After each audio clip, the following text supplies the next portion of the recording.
News bulletin के पेश करता है काकाजी वेडिंग मॉल वुमेन्स एक्सक्लूसिव, मोती गली, चौमुहल्ला पैलेस रोड, हैदराबाद।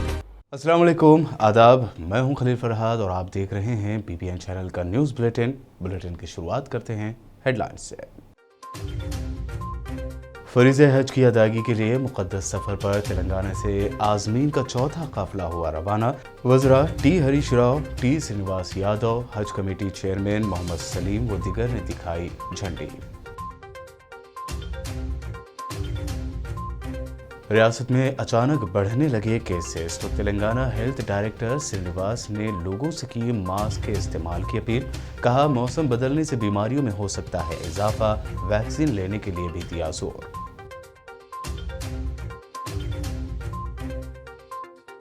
जुलाई के आखिरी हफ्ते में सदारती इलेक्शन के बाद KCR कर सकते हैं अपनी नई कौमी सियासी पार्टी का ऐलान। महाराष्ट्र के सियासी बहरान की वजह से हालात साजगार न होना देरी की बताई गई वजह।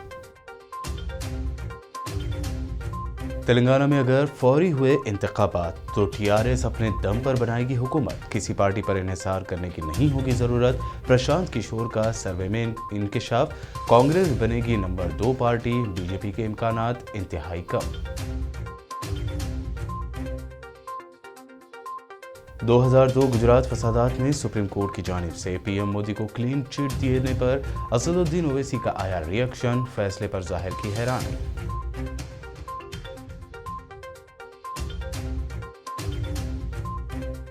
और तेलंगाना मीडिया एकेडमी की जानिब से उर्दू सहाफ़ियों के लिए 2 रोज़ा तरबियती वर्कशॉप का आगाज़।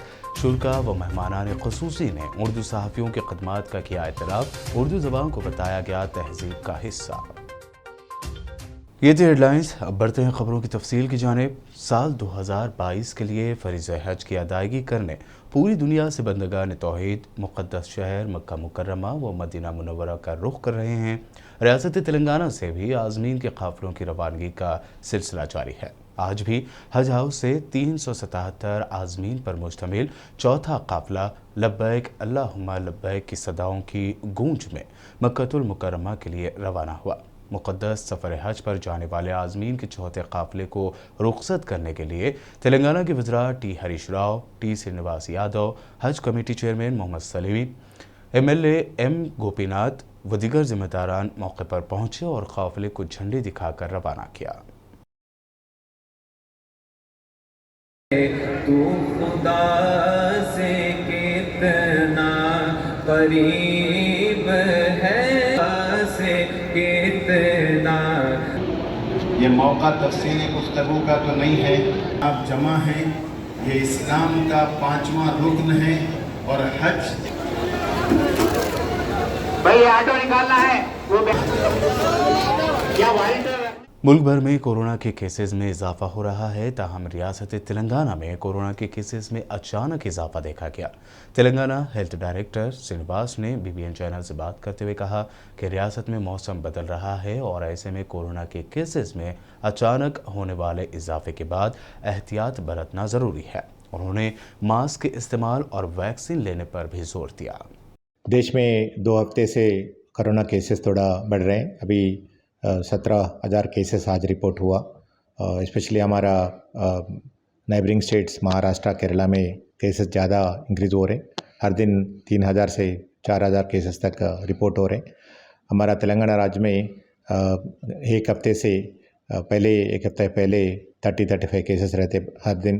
अभी वो केसेस 400 to 500 तक इंक्रीज़ हुआ। तो इसके मेन रीज़न क्या है, लोग अभी कोरोना पूरा ख़त्म हो गए सोच के जो भी प्रिवेंटिव मेजर्स लेना, मास्क पहनना, नहीं तो बहुत ही दूर पालन करना, और वैक्सीनेशन का भी अभी वैक्सीनेशन का रेस्पॉन्स भी ज़्यादा नहीं, ये पूरा रीज़न्स हैं केसेस बढ़ने का।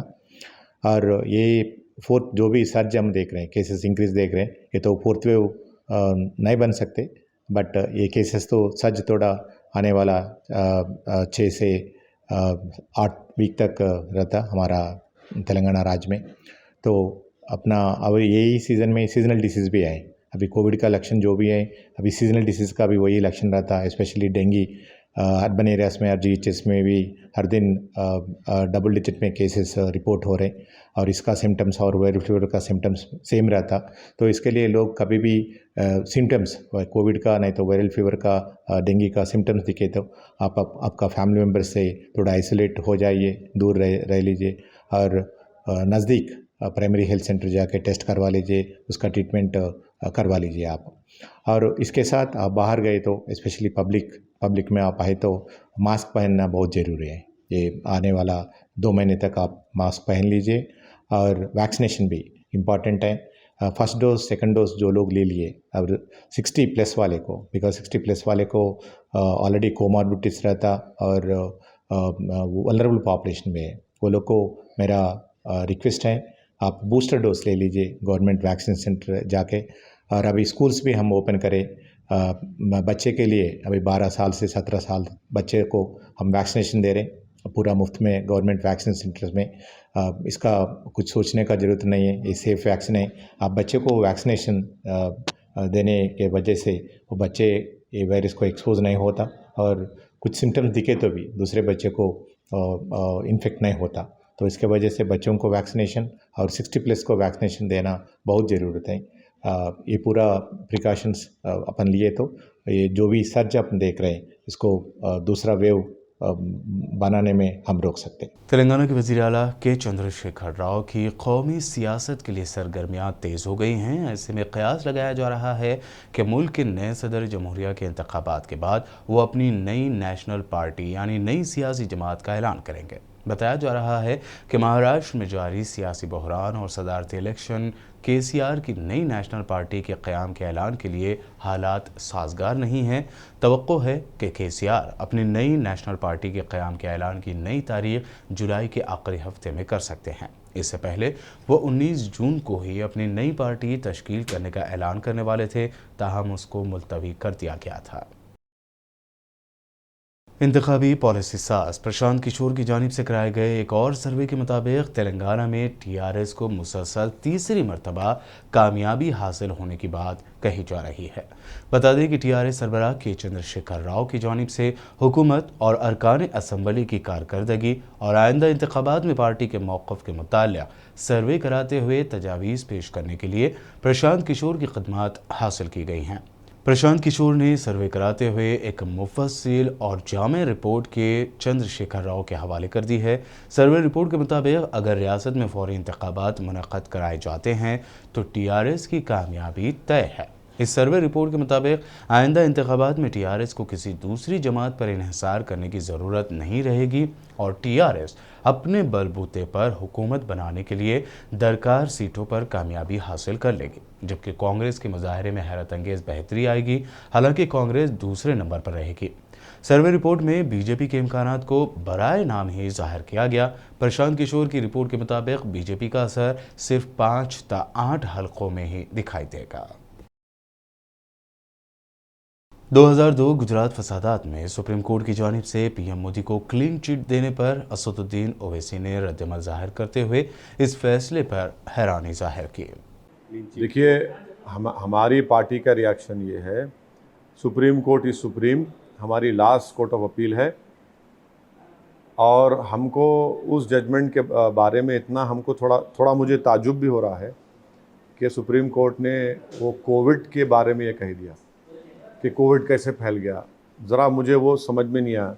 450 पेज का जजमेंट है, मगर एक हकीकत ये ज़रूर है कि देश के जनता जानती है कि जब 2002 का जेनोसाइड हुआ उस वक्त मुख्यमंत्री कौन थे? मुख्यमंत्री श्री नरेंद्र मोदी साहब थे। होम का पोर्टफोलियो उनके पास था। तो एडमिनिस्ट्रेटिवली और मॉरली वो और उनकी सरकार जिम्मेदार है। और अगर आप लोग जो मीडिया में ये जो बाजा बजा रहे हैं क्लीन चिट का, तो भाई तो फिर वो लोग जो हज़ारों लोग महीनों रिलीफ कैंपों में थे, वो क्यों थे रिलीफ कैंप में? माया कोडनानी को मंत्री किसने बनाया? बाबू बजरंगी किसका रिश्तेदार था, किसका चहीता था? किन महिलाओं का जो प्रेग्नेंट थी उनके पेट को काटा गया और महिलाओं का रेप हुआ? ये सब कौन थे? कौन किसकी सरकार थी? किसको बोलेंगे? उनका तो क्लोजर नहीं हुआ। आज बीजेपी क्रेडिट ले सकती है सुप्रीम कोर्ट के जजमेंट का, मगर उन पीड़ित परिवारों का क्लोजर हुआ नहीं हुआ। ठीक है, हम 2002 से 2022 में आ गए, मगर आज भी उनका क्लोजर नहीं हुआ है। एक बात समझ लीजिए कि श्री नरेंद्र मोदी को प्रोमिनेंस मिला देश में और विश्व में कब से? 2002 के बाद। वो एक के बाद एक 3 चुनाव जीते। आज वो हमारे देश के प्रधानमंत्री हैं, उनको यकीनन आवाम का मैंडेट मिला है। मगर ये फैक्ट कौन डिनाई कर सकता है? और ये बात बिल्कुल सच है कि जब कभी भी अल्पसंख्यक समाज का जेनोसाइड में, राइट्स में खून बहता है, चाहे सिखों का जेनोसाइड हो इंदिरा गांधी की हत्या के बाद, या फिर 2002 हो, आप देखिए क्लोजर नहीं हुआ है। ना सिखों का हुआ है, ना गुजरात के उन मुस्लिम पीड़ित परिवारों का हुआ है, ना नेली के मैसेकर के लोगों का हुआ है, ना मुरादाबाद में जो ईद के दिन 450 मुसलमानों को पुलिस फायरिंग मारा गया उनका क्लोजर हुआ है, ना मलियाना का हुआ है। तो क्लोजर नहीं हुआ। मुंबई में सड़कों पर हत्या की गई, श्री कृष्णा की रिपोर्ट गवाह है, तो उनका तो क्लोजर नहीं हुआ है। क्लोजर नहीं हुआ है। जो सरकारें थी वो आज भी ताकतवर हैं, चाहे नेली में, चाहे मलियाना में, चाहे हो आपके दिल्ली में, वो तो आज भी आप है ना। मगर जब अल्पसंख्यक समाज का खून बह रहा है, उनका तो क्लोजर नहीं हुआ है। महाराष्ट्र में जारी सियासी बहरान पर एमआईएम सुप्रीमो असदुद्दीन ओवैसी ने इसे बंदरों का नाच बताया है। साथ ही कहा कि ये महाविकास आघाड़ी का अंदरूनी मामला है। जो तमाशा हो रहा है हम देख रहे हैं, कीनली वॉच कर रहे हैं, हमको उससे क्या करना है। हम 8 साल से जब ये बातें कर रहे थे तो आप हमारा मजाक उड़ाते थे, हम पर झूठे इल्ज़ाम लगाते थे। आज आप पर भी तो देख रहे हैं, हम भी कीनली ऑब्जर्व कर रहे हैं। देखिए क्या हो रहा है, बंदरों का नाच हो रहा है, कोई रीछ का नाच हो रहा है। क्या कहेंगे? बस इतना कह सकते हैं कि किसी शायर ने अच्छा कहा था कि अखलाक का जलता हुआ घर देख रहा हूँ, देखा नहीं जाता मगर देख रहा हूँ। मगर ये महार विकास आघाड़ी का इंटरनल प्रॉब्लम है, हमारे को उससे लेना देना नहीं है, हम उसके प्रिवी नहीं है। तेलंगाना कांग्रेस के सीनियर लीडर और एमएलए जग्गारेड्डी ने आज गांधी भवन में प्रेस कॉन्फ्रेंस करते हुए मरकज की मोदी सरकार पर जमकर तनकीद की। उन्होंने कहा कि बीजेपी के पास कोई जमहूरी तरीका नहीं है और ना ही वो जमहूरियत में यकीन रखती है। जग्गारेड्डी का कहना था कि बीजेपी जमहूरी तरीके से मुंतखब की गई सरकारों को गिराने की साजिश रच रही है। जहां वो इख्तिदार में नहीं है, वहां की हुकूमतों को गिरा रही है। मोदी मुखालिफ लीडर्स ममता बनर्जी और एमके स्टालिन को मरकजी एजेंसियों के जरिए हरासा किया जा रहा है। वहीं कांग्रेस कायदीन सोनिया गांधी और राहुल गांधी को एहतजाज से रोकने और अवाम के दरमियान जाने से रोकने के लिए ईडी के जरिए उन्हें परेशान किया जा रहा है। ఉన్న రాష్ట్రాలను దండయాత్ర చేస్తూ ఆ రాష్ట్రాల మీద వాళ్ళ యొక్క ఆధిపత్యాన్ని చెలాయించేవారు. ఇది చరిత్రలో ఉన్నది. కానీ మనం ఇండిపెండెన్స్ ఎప్పుడైతే మన భారతదేశానికి బ్రిటిష్ వాళ్ళని పంపించిన తర్వాత ప్రధానమంత్రి నెహ్రూ అయిన తర్వాత ఒక 5 సంవత్సరాలు మనకి ఎన్నికలు లేవు. ఈ ఎన్నికలు 5 సంవత్సరాల తర్వాత అప్పుడు ప్రధానమంత్రి నెహ్రూ గారు, గాంధీ గారి నాయకత్వంలో అప్పుడు ఉన్న క్యాబినెట్ అంతా కూడా ఒక సిస్టాన్ని తయారు చేసి ఎన్నికల నియమావళిని, ఎన్నికల అధికారిని, ఒక కమిషనర్ని, ఎలక్షన్ కమిషన్ ఏర్పాటు చేసుకొని దాని ద్వారా ప్రజాస్వామ్య పద్ధతిలో ప్రజలే ప్రభుత్వాన్ని ఏర్పాటు చేసుకునే విధంగా ఈ యొక్క ఎలక్షన్ కమిషనర్ ద్వారా ఎన్నికలు జరుగుతాయి। तेलंगाना जन समिति के सदर प्रोफेसर कोदंडाराम ने वाज़ेह किया है कि कृष्णा गज़ट के ज़रिए तेलंगाना से शदीद नाइंसाफ़ी की जा रही है। ताहम टीआरएस हुकूमत को उसकी कोई परवाह नहीं है। कृष्णा और तंगभद्रा दरियाओं के तहफ़्फ़ुज़ की यात्रा के हिस्से के तौर पर उन्होंने जोगुलांबा गढ़वाल ज़िले के आलमपुर का दौरा किया। उन्होंने दरियाए कृष्णा का मुआयना भी किया। बादशाह उन्होंने गोंदीमल बैरेज साधना समिति के ज़िम्मेदारों से मुलाकात करते हुए तफसीलात हासिल की।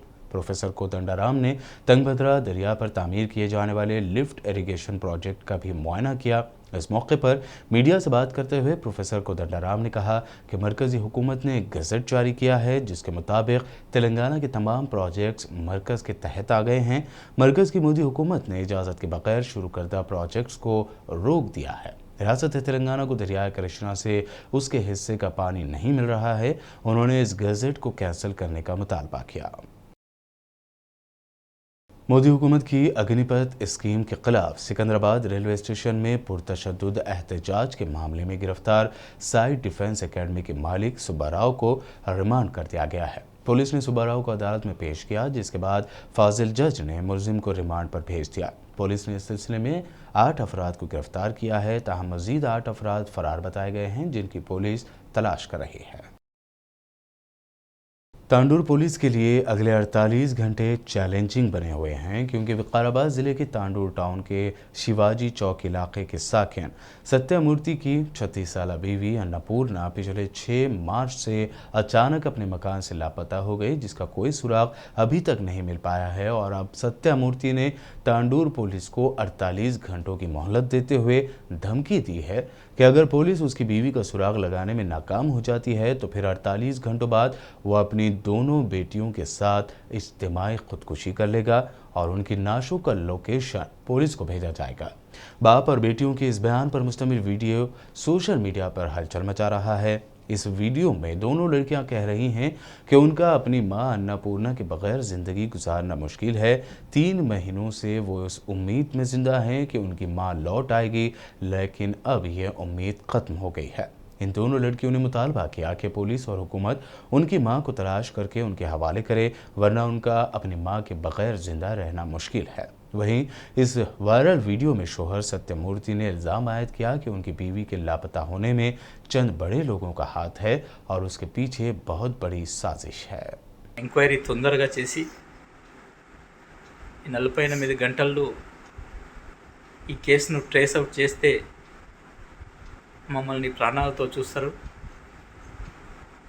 లేకుంటే మా శవాలు ఎక్కడనేది మాత్రం లొకేషన్ ఖచ్చితంగా పెడతాను.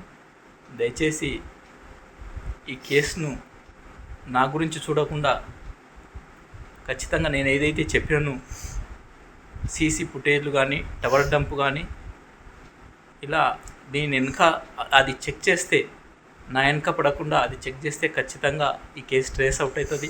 దీని వెనకాల చాలా పెద్ద కుట్ర ఉంది.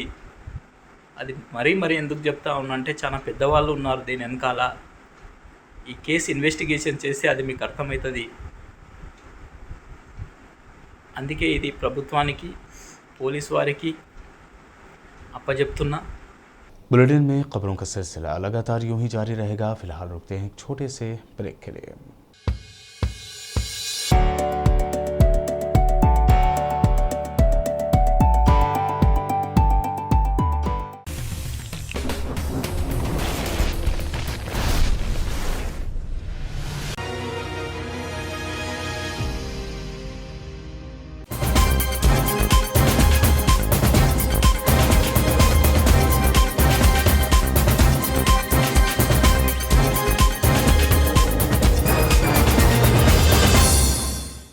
ब्रेक के बाद आगे बढ़ते हैं और अब देखते हैं मज़ीद अहम खबरें।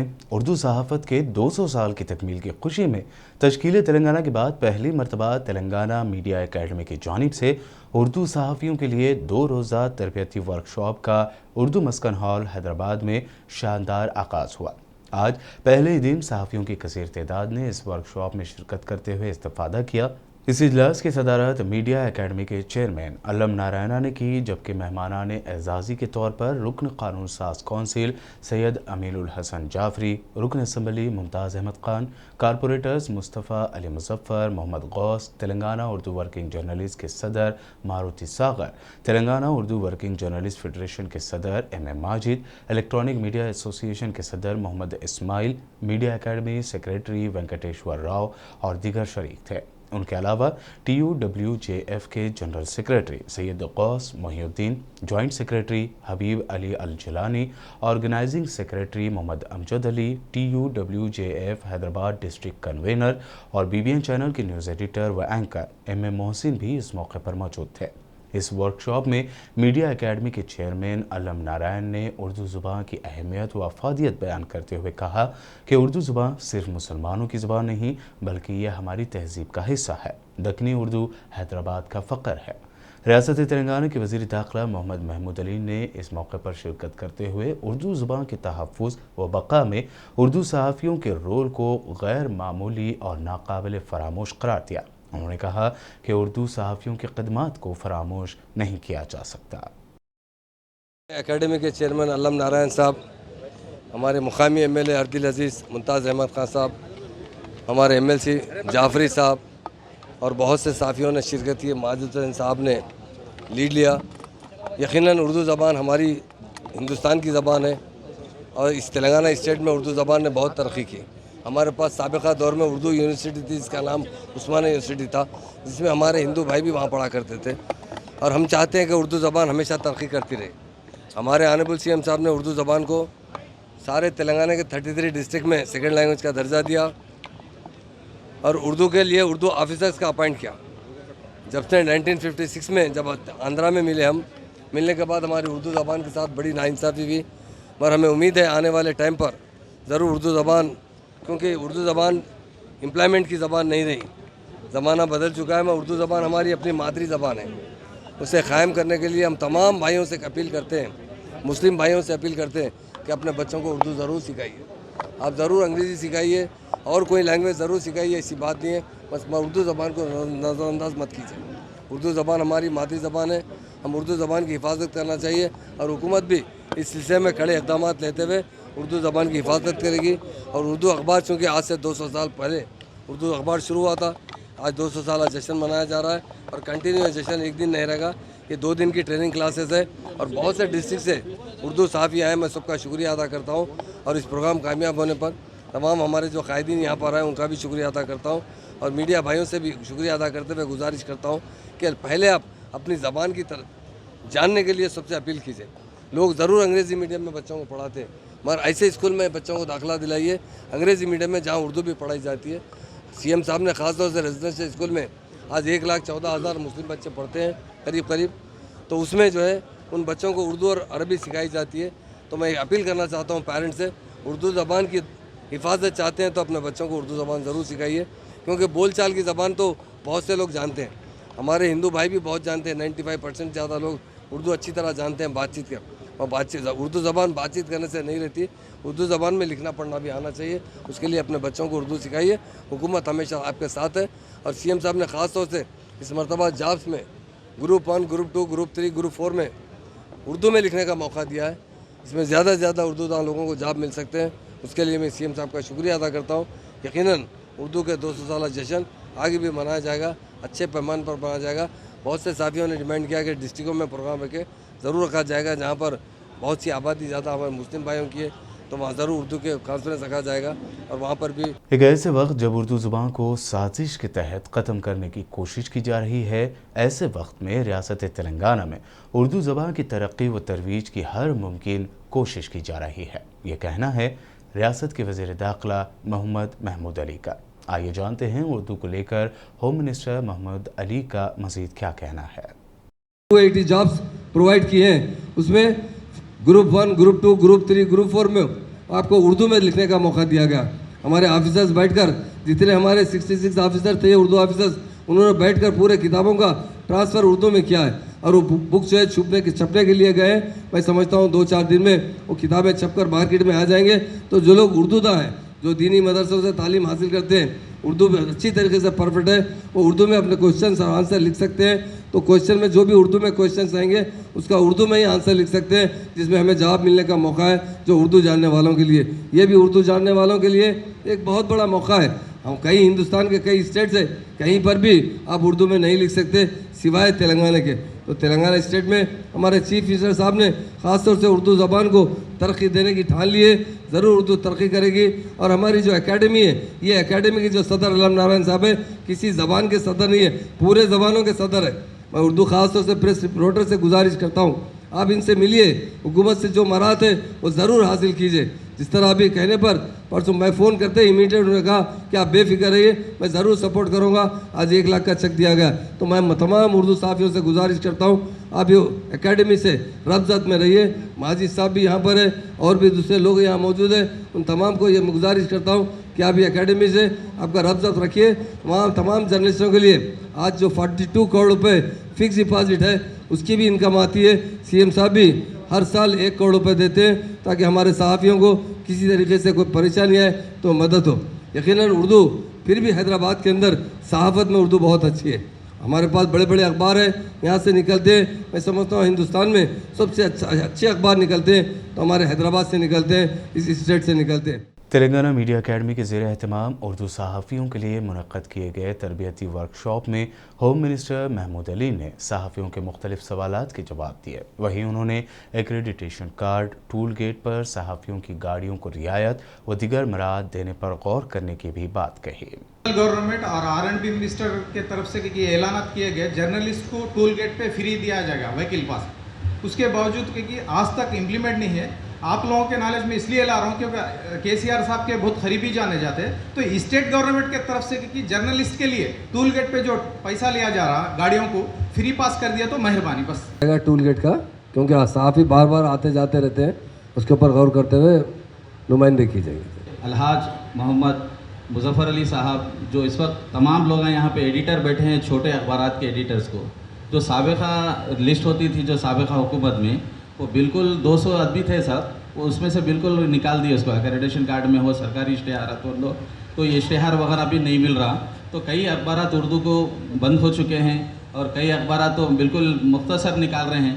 अगर साबिक़ा फ़हरिस्त के अगर उसको जारी करे, फिर अखबार की इश्तेहार दिया जाए, एक्रेडिटेशन दिया जाए, ओनर को भी एक इश्तेहार वो कार्ड भी नहीं है सब, एक्रेडिटेशन कार्ड ओनर को भी नहीं है, जो पब्लिशर है, एडिटर है, उनको कार्ड नहीं है। अगर कम से कम एक एडिटर को ये छोटे अखबारात के बारे में आप बताएं, एक्रेडिटेशन कार्ड के बारे में बताएं, इश्तिहार के बारे में बताएं, इंशाल्लाह मैं ज़रूर बात करूँगा उनसे। मीडिया अकेडमी ऑफ तेलंगाना ने CNI central news of India के सहाफ़ी मोहम्मद कैसर की गुज़िश्ता दिनों हुई मौत पर उन्हें ताज़ियत पेश की, तो वहीं मरहूम मोहम्मद कैसर की अहलिया को अकेडमी और Telangana Urdu working journalist federation की कामयाब नुमाइंदगी पर 1 लाख रुपए का चेक, माहाना 3000 रुपये अलाउंस और उनके बच्चों को 10वीं जमात पास होने तक माहाना 1000 रुपये देने का ऐलान किया।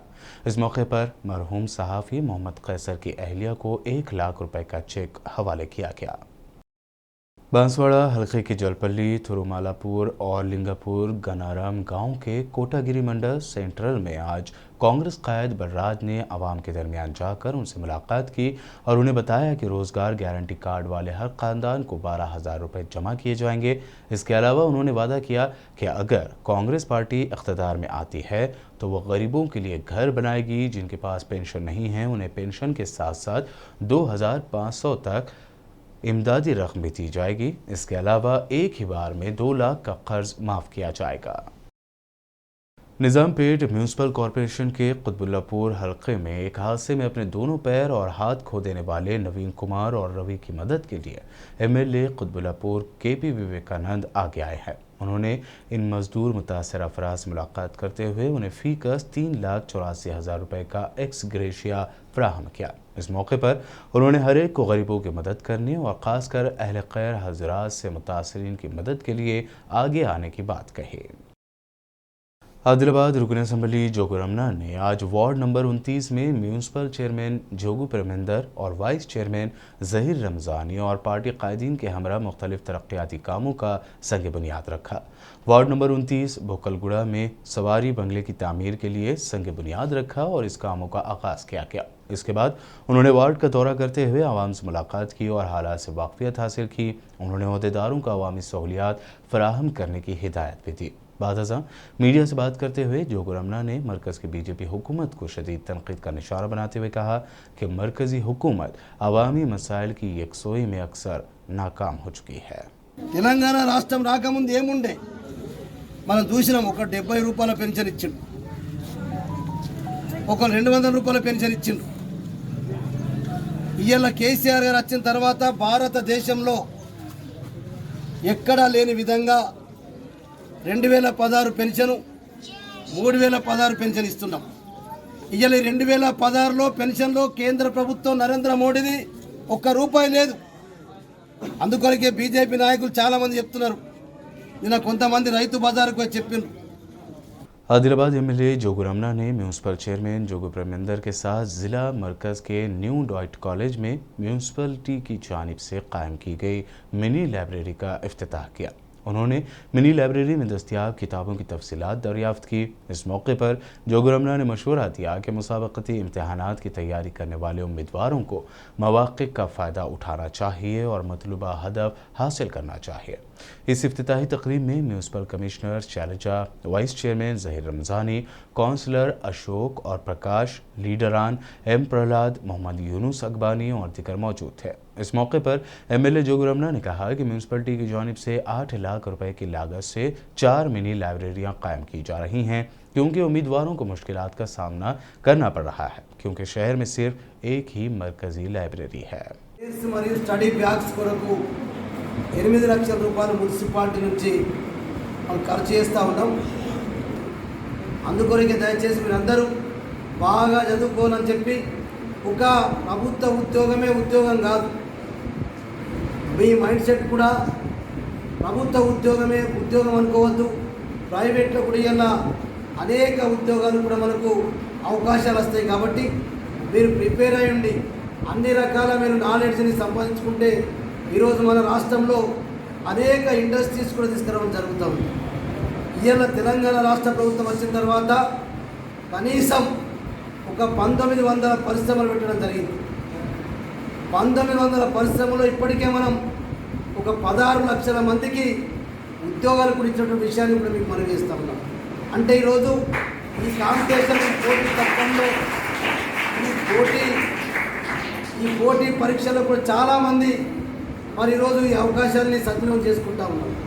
అందుకొరకే क्रिसेंट ग्रुप ऑफ इंस्टीट्यूशन के चेयरमैन मोहम्मद बिलाल ने आज प्रेस क्लब में सहाफ़ियों से बात करते हुए कहा कि बदलते हालात के पेश नज़र MS एजुकेशन एकेडमी हैदराबाद की जानिब से क्रिसेंट ग्रुप ऑफ इंस्टीट्यूशन के इश्तराक से नीट और IIT एकेडमी का आदिलाबाद में ब्रांच का क़याम अमल में लाया जा रहा है। इसी सिलसिले में 10वीं जमात कामयाब तलबा के लिए कल 26 जून बरोज़ इतवार बवक्त दोपहर 2:30 बजे से शाम 5:30 बजे तक आदिलाबाद के क्रिस्टल गार्डन में एक तकरीब का इनेकाद अमल में लाते हुए MS एजुकेशन एकेडमी के ब्रांच का इफ्तिताह अमल में लाया जा रहा है, जहां पर तलबा के लिए तमाम तर तालीमी सहूलियात का मुकम्मल नज़्म फराहम किया जाएगा। मंडे के दिन मॉर्निंग 10 बजे स्टूडेंट्स के इंटरव्यू लिए जाएंगे, 10th पास स्टूडेंट्स के, और जो स्टूडेंट इस इंटरव्यू में कामयाब होंगे सिलेक्टेड स्टूडेंट्स को अप टू 100% तक की कोर्स की फ़ीस एग्जेम्प्ट किए जाएंगे। तो ये काफ़ी सुनहरी मौका है स्टूडेंट्स के लिए कि वो मंडे का इंटरव्यू अटेंड करें और अपने सीट को कंफर्म करें। ये जो कैंपस स्टार्ट होगा ये आदिलाबाद में AC कैंपस स्टार्ट किया जा रहा है। मैं मीडिया के सभी लोगों से भी गुजारिश करता हूँ कि इस बात को ज़्यादा से ज़्यादा लोगों तक पहुँचाएँ और ज़्यादा से ज़्यादा स्टूडेंट्स इसमें शिरकत करके इससे फ़ायदा हासिल करने की कोशिश करें। Thank you. और अब आखिर में हेडलाइंस पर डालते हैं एक और नज़र। फरीज़े हज की अदायगी के लिए मुक़द्दस सफ़र पर तेलंगाना से आज़मीन का चौथा काफ़िला हुआ रवाना। वज़रा T हरीश राव, T श्रीनिवास यादव, हज कमेटी चेयरमैन मोहम्मद सलीम व दिगर ने दिखाई झंडी। रियासत में अचानक बढ़ने लगे केसेस तो तेलंगाना हेल्थ डायरेक्टर श्रीनिवास ने लोगों से की मास्क के इस्तेमाल की अपील। कहा मौसम बदलने से बीमारियों में हो सकता है इजाफा, वैक्सीन लेने के लिए भी दिया जोर।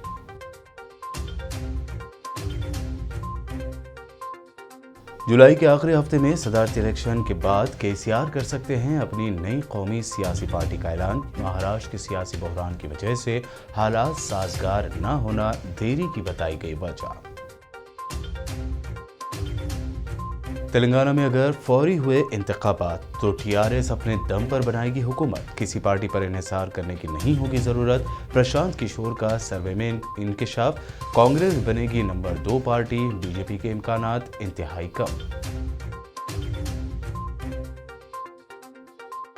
2002 गुजरात फसादात में सुप्रीम कोर्ट की जानिब से PM मोदी को क्लीन चिट देने पर असदुद्दीन ओवैसी का आया रिएक्शन, फैसले पर जाहिर की हैरानी।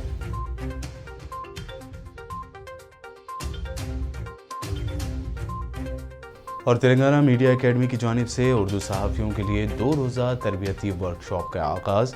शुरा व मेहमानान ख़ुसूसी ने उर्दू सहाफ़ियों के खदमात का किया एतराफ़, उर्दू ज़बान को बताया गया तहज़ीब का हिस्सा। न्यूज़ बुलेटिन में ये थी अब तक की अहम खबरें। ताज़ा तरीन खबरों और दिलचस्प प्रोग्राम्स के लिए देखते रहिए BPN चैनल।